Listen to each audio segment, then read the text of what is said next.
Today, we are going to talk about unlocking the art of better, deeper, and way more meaningful conversations. This is a super powerful technique. It's used by everyone from FBI negotiators to master therapists. And you know what? It all starts by just changing the way we ask questions. So let's dive in. You've been there, right? We all have.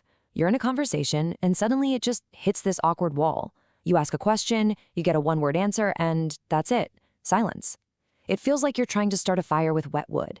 But what if I told you the problem isn't the topic? What if it's the very structure of the questions we're asking?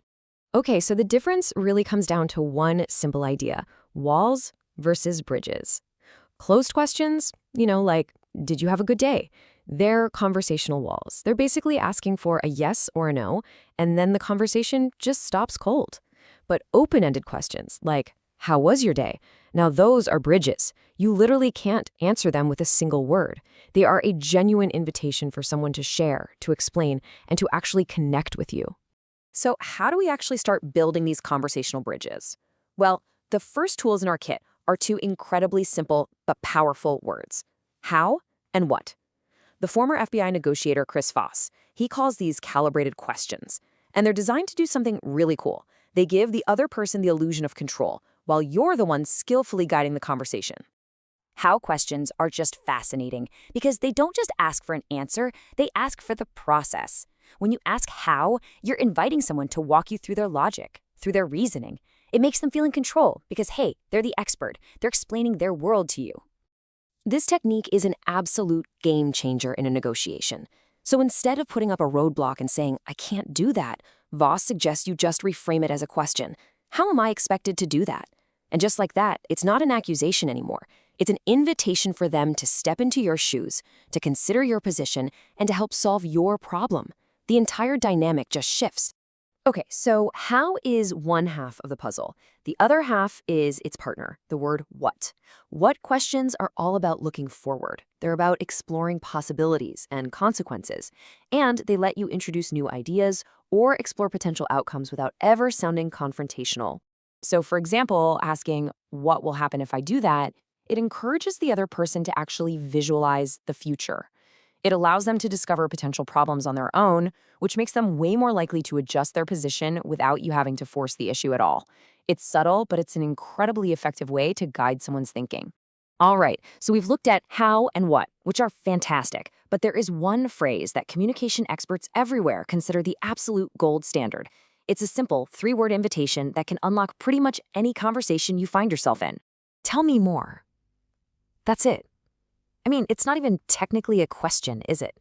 But it is one of the most effective tools you can possibly have. It shows genuine curiosity and real interest. It signals that you're actually listening and that you value what the other person has to say.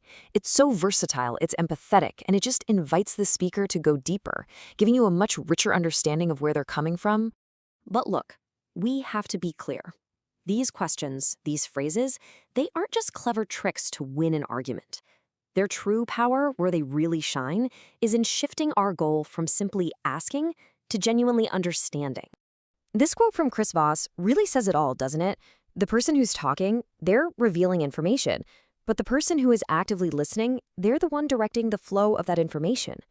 By asking these open-ended questions and then truly hearing the answers, you're basically harnessing the speaker's energy for a shared goal, getting to a deeper understanding. And why is listening so absolutely critical? Well, get this. The words themselves are just the tip of the iceberg.